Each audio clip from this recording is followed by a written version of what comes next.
Hello friends, welcome back to our channel. മഴക്കാലമായാലും തണുപ്പ് കാലമായാലും ഒക്കെ പലരിലും സാധാരണയായി കണ്ടുവരുന്നൊരു ആരോഗ്യ പ്രശ്നമാണ് ചുമ.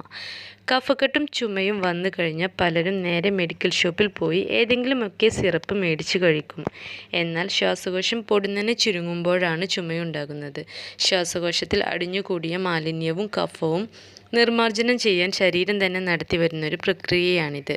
ചെറിയ രീതിയിലുള്ള ചുമയ്ക്ക് വീര്യം കൂടിയ മരുന്ന് കഴിക്കേണ്ട ആവശ്യമില്ല. ചെറിയ രീതിയിലുള്ള ചുമക്കും കഫക്കെട്ടിനുമൊക്കെ നമ്മുടെ വീട്ടിൽ തന്നെ പരിഹാരം കാണാം. ചുമയ്ക്ക് ആശ്വാസം ലഭിക്കാനും നിയന്ത്രിക്കാനും വീട്ടിൽ തന്നെ ചെയ്യാവുന്ന പരമ്പരാഗത രീതിയിലുള്ള പരിഹാരങ്ങളിൽ ഒന്നാണ് ആടലോടകം.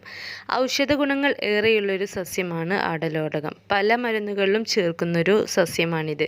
ഇതിൻ്റെ ഇലയും പൂവും വേരും വിത്തും തുടങ്ങിയ എല്ലാം ഔഷധ ഗുണങ്ങളുള്ളതാണ്.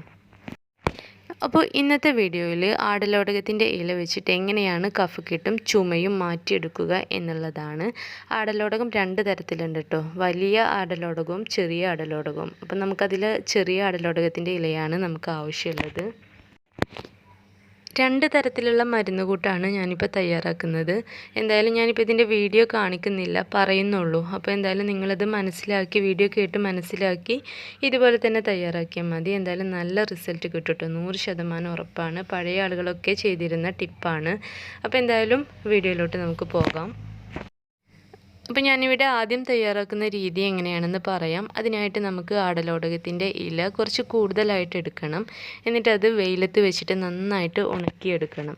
അതുപോലെ നമുക്ക് ചെറിയ ജീരകം വേണം. അതും ഒന്നുകിൽ വെയിലത്ത് വെച്ചിട്ട് നമുക്ക് നന്നായിട്ട് ഉണക്കിയെടുക്കാം, അല്ലെങ്കിൽ നമുക്ക് അടുപ്പത്ത് വെച്ചിട്ട് വറുത്തെടുക്കാം.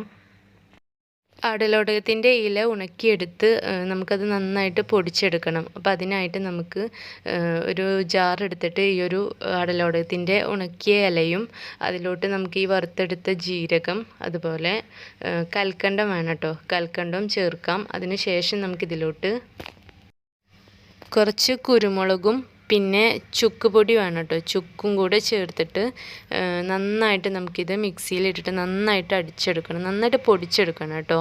അപ്പോൾ ഇതിൻ്റെ അളവ് ഞാനിപ്പോൾ പറയുന്നില്ല, നമുക്ക് എത്രയാണോ വേണ്ടത് അതിനനുസരിച്ചിട്ട് എടുത്താൽ മതി.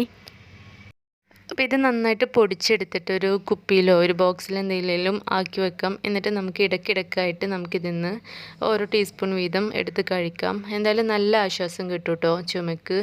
ഒരു കഫൊക്കെ ഇളകി പോരുകയും ചെയ്യും. അതുപോലെ ചുമയ്ക്ക് നന്നായിട്ട് നല്ലൊരു ആശ്വാസം നമുക്ക് ലഭിക്കും.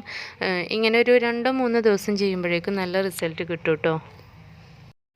ഇനി രണ്ടാമത്തെ രീതി എങ്ങനെയാണ് തയ്യാറാക്കുക എന്ന് വെച്ചാൽ, ഒരു കൈപ്പിടി ആടലോടകത്തിൻ്റെ ഇല എടുത്തിട്ട് അത് പിഴിഞ്ഞിട്ട് അതിൻ്റെ നീരെടുക്കണം. ആ നീരിലോട്ട് നമുക്ക് അല്പം തേനും പിന്നെ കുറച്ച് ഇഞ്ചി നീരും കൂടെ ചേർത്തിട്ട് മിക്സ് ചെയ്യണം. അതിലോട്ട് വേണമെങ്കിൽ കുരുമുളക് പൊടിയും ചേർക്കാം കേട്ടോ, അത് എരിവിനനുസരിച്ചിട്ട് ചേർക്കാം. എന്നിട്ട് ഇത് മിക്സ് ചെയ്തിട്ട് ഒരു 2 ടീസ്പൂണൊക്കെ കഴിക്കാം. ഇത് നല്ല റിസൾട്ട് കിട്ടും കേട്ടോ. ഞങ്ങളുടെ ഇവിടെയൊക്കെ കൂടുതലായിട്ട് ആടലോടകം ഉണക്കി പൊടിച്ചിട്ട് ആ ഒരു പൊടി ഉണ്ടല്ലോ, നേരത്തെ പറഞ്ഞ ഫസ്റ്റത്തെ രീതിയിലാണ് തയ്യാറാക്കാറുള്ളത്. എന്തായാലും നല്ല റിസൾട്ട് കിട്ടും കേട്ടോ. നമ്മുടെ ആ ഒരു ചുമയും നമ്മുടെ ചങ്കിലൊക്കെ സൗണ്ടൊക്കെ പോയിട്ടുണ്ടാവുമല്ലോ, നമുക്ക് ചുമച്ച് സൗണ്ടൊക്കെ പോകുന്ന അതൊക്കെ റെഡിയാവാനും ഒക്കെ നല്ലതാണ്. കഫം ഇളകി പോരാനും ഒക്കെ സഹായിക്കും. ചുമയും കഫക്കെട്ടൊക്കെ ഉള്ളവരാണെങ്കിൽ എന്തായാലും ഇതൊന്ന് മസ്റ്റായിട്ട് ട്രൈ ചെയ്ത് നോക്കണം കേട്ടോ. നല്ല റിസൾട്ട് നിങ്ങൾക്ക് എന്തായാലും കിട്ടും. ഒരു 2-3 ദിവസം കൊണ്ടൊക്കെ തന്നെ നമ്മുടെ ആ ഒരു ചുമ പൂർണ്ണമായിട്ട് നമ്മളിൽ നിന്ന് വിട്ടു പോവും. അത്രയും നല്ല എഫക്റ്റീവായിട്ടുള്ള റെമഡിയാണ്. അപ്പോൾ എന്തായാലും നിങ്ങളത് ട്രൈ ചെയ്ത് നോക്കണം. അപ്പോൾ ഇന്നത്തെ വീഡിയോ ഇത്രയേ ഉള്ളൂ. നിങ്ങൾക്ക് ഒരു വീഡിയോ ഇഷ്ടപ്പെട്ടിട്ടുണ്ടെങ്കിൽ ലൈക്ക് ചെയ്യുക, സബ്സ്ക്രൈബ് ചെയ്യുക. അതുപോലെ ഉപകാരപ്രദമായിട്ടുണ്ടെങ്കിൽ മറ്റുള്ളവർക്കൊക്കെ എന്തായാലും ഒന്ന് ഷെയർ ചെയ്ത് കൊടുക്കണം.